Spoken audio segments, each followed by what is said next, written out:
Hello and welcome back to Alpha investors. Investors, आज हम लोग बात करने वाले हैं एक ऐसी कंपनी जो कि टॉप से ऑलमोस्ट 40% गिर चुकी है और इस गिरावट में रिटेल इन्वेस्टर काफ़ी ज़्यादा कंफ्यूज्ड हैं कि इस कंपनी को हम लोग होल्ड करें, बाई करें, सेल करें या फिर एवरेज करें।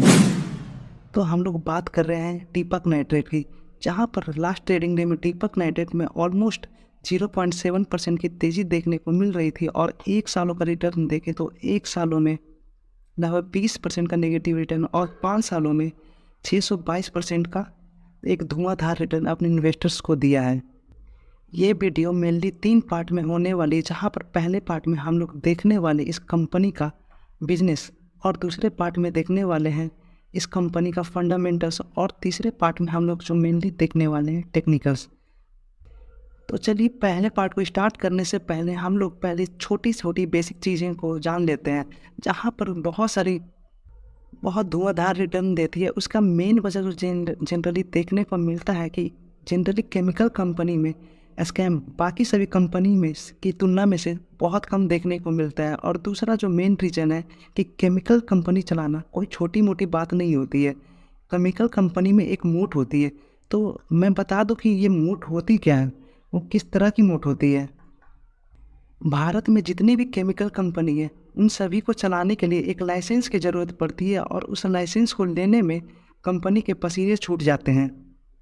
तो जिस वजह से केमिकल कंपनी खोलना कोई भी इतनी आसान बात नहीं होती है। अगर वहीं पे हम लोग फूड कंपनी देखें, एफएमसीजी में देखें तो, या फिर आईटी कंपनी देखें, तो इन सभी कंपनियों में जनरली देखने को मिलता है कि इन सभी कंपनियों को लाइसेंस लेने की ज़रूरत नहीं होती है, लेकिन केमिकल कंपनी को लाइसेंस लेने की ज़रूरत होती है। तो ये केमिकल कंपनी की एक बहुत ही बड़ी मोट होती है।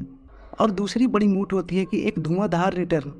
आप लोग किसी भी केमिकल कंपनी को देख लेना खोलकर, बस इतनी सी शर्त है कि वो केमिकल कंपनी फंडामेंटल स्ट्रांग होनी चाहिए। तो 5 सालों का रिटर्न आप लोग उसकी खोल कर देख लेना, एक धुआंधार रिटर्न देखने को ज़रूर मिलेगा। तो चलिए वीडियो की पहली पार्ट की शुरुआत करते हैं, जहाँ पर हम लोग बिजनेसेस को देखने वाले थे। तो इसके बिजनेसेस देख सकते हैं कि ये 30 कंट्रीज़ में अवेलेबल है। और इसकी प्रोडक्ट्स को अगर हम लोग देखें तो प्रोडक्ट्स मेनली किस किस सेक्टर से बिलोंग करते हो, तो आप लोग क्लियरली देख सकते हो कि ये इसमें से फार्मास्यूटिकल्स में इसके प्रोडक्ट्स देखने को मिलते हैं, एग्रोकेमिकल में देखने को मिलते हैं, रसायन में देखने को मिलते हैं, पर्सनल केयर में देखने को मिलते हैं, और पेट्रोकेमिकल, एडेसिव्स यानी कि गम गम जैसी कंपनियां जैसे कि फेविकॉल, ये सब इस चीज़ों में भी देखने को मिलते हैं। Dyes and pigments, papers, coatings, ऐसे बहुत सारे सेक्टर्स के लिए ये कंपनियां काम करती है।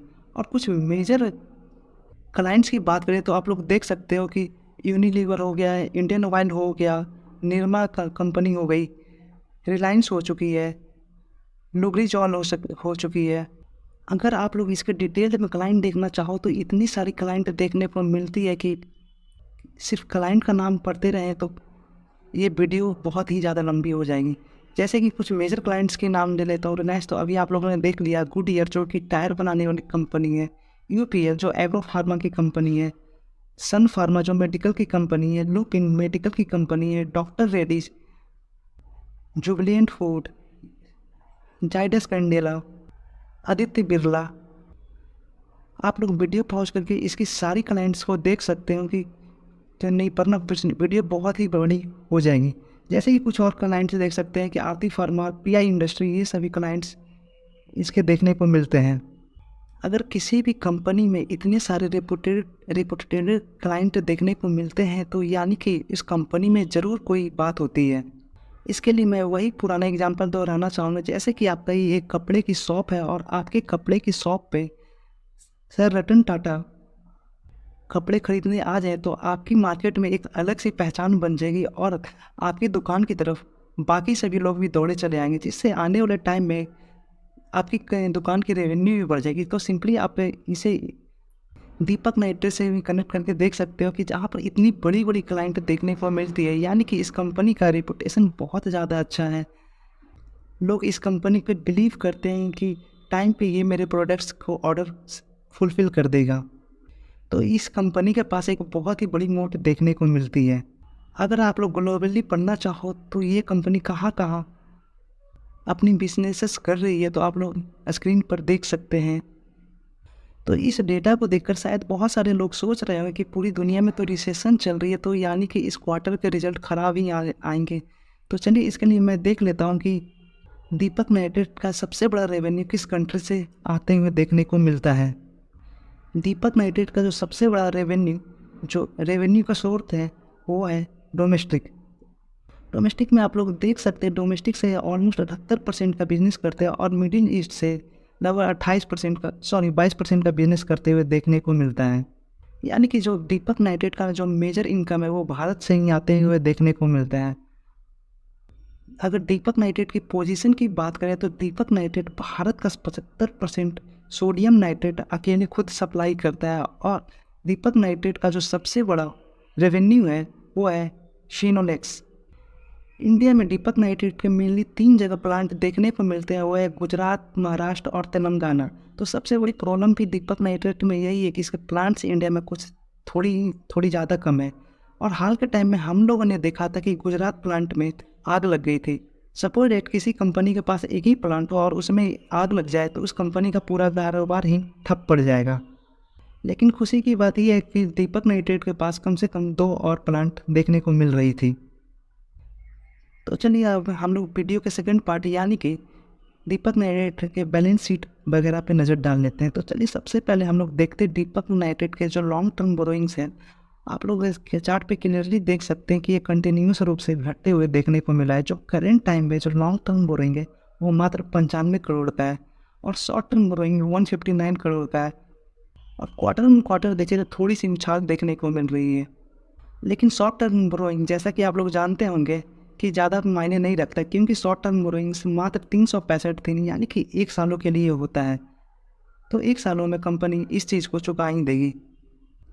अगर हम लोग क्वार्टरली रिजल्ट की बात करें तो क्वार्टरली रिजल्ट में नेट प्रॉफिट आप लोग देख सकते हैं कि ग्रोइंग मोड में देखने को मिल रहा था।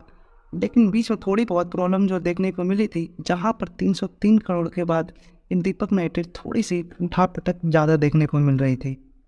लेकिन हम लोग अगर कंपनी का एवरेज परफॉर्मेंस देखें तो एवरेज परफॉर्मेंस काफ़ी ज़्यादा अच्छा देखने को मिलता है। तो इसके लिए चलिए हम लोग प्रॉफिट एंड लॉस पे आ जाते हैं। तो प्रॉफिट एंड लॉस के चार्ट पे हम लोग देख सकते हैं कि ये कंपनी कंटिन्यूस बेसिस पे ग्रोथ दिखाई जा रही है, जहाँ पर ये कंपनी 53 करोड़ से शुरू हुई थी और अभी करंट टाइम में 1000 करोड़ तक की प्रॉफिट ला चुकी है। और ये डेटा है 2015 से। अगर हम लोग वॉरेन बफेट सर की भी बात माने तो वॉरेन बफेट सर की भी बात में एक चीज़ कॉमन देखने को मिली थी कि किसी भी कंपनी का एवरेज परफॉर्मेंस देखा जाता है, ना कि कुछ क्वार्टर में कंपनियां ख़राब करती तो वो कंपनी ख़राब हो जाती है। तो इस कंपनी का एवरेज परफॉर्मेंस भी काफ़ी ज़्यादा सुंदर देखने को मिलता है। तो चलिए अब हम लोग आ चुके हैं कंपनी के टेक्निकल्स की तरफ। तो जहाँ पर हम लोग टेक्निकल्स में क्लियरली देख सकते हैं कि 1750 से लेकर 1850 से इस कंपनी का एक डिमांड जोन देखने को मिलता है। अगर कंपनी अच्छा रिजल्ट पोस्ट करती है तो इस कंपनी में एक ब्रेकआउट देखने को मिल सकती है। लेकिन अगर कंपनी ख़राब रिजल्ट पोस्ट करे तो हो सकता है ये कंपनी लगभग 1550 के आसपास तक जाते हुए देखने को मिल सकता है।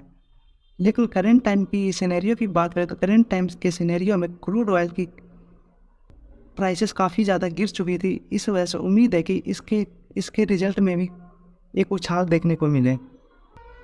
और अगर इसके RSI पे देखें तो RSI लेवल 52 पे देखने को मिल रहा है। अगर आप ट्रेडिंग के लिए इस कंपनी को अभी लेना चाह रहे हैं तो ट्रेडिंग के लिए मैं बिल्कुल सजेस्ट नहीं करूँगा, क्योंकि ट्रेडिंग के लिए जो स्टॉक लिए जाता है वो सभी स्टॉक जनरली ओवरसोल्ड में रहे तो लेना ज़्यादा बेहतर होता है। और इस कंपनी का जो देखें RSI तो RSI भी लगभग मिड में देखने को मिल रहा है। तो यहाँ पर से कहना मुश्किल है कि कंपनी ऊपर की ओर जाएगी या फिर कंपनी थोड़ी नीचे गिरावट और दिखाएगी। मनी फ्लो इंडेक्स देखें तो मनी फ्लो इंडेक्स ऑलमोस्ट 58 पे देखने को मिल रहा है और ये भी बीच में देखने को मिलता है, जहाँ पर ना ये बॉटम में है ना ये टॉप में है। तो मनी फ्लो इंडेक्स भी यही बता रहा है कि इस चार्ट का डायरेक्शन अपवर्ड या फिर डाउनवर्ड ये बताना थोड़ा मुश्किल है। लेकिन अगर आप लोग इन्वेस्टिंग के लिए सोच रहे हैं तो हाँ, आप लोग इसे अपने स्टडी पर्पस पे रडार पर रख सकते हो, क्योंकि इन्वेस्टिंग क्योंकि इन्वेस्टमेंट के लिए 100-200 रुपये अप डाउन नहीं देखा जाता है।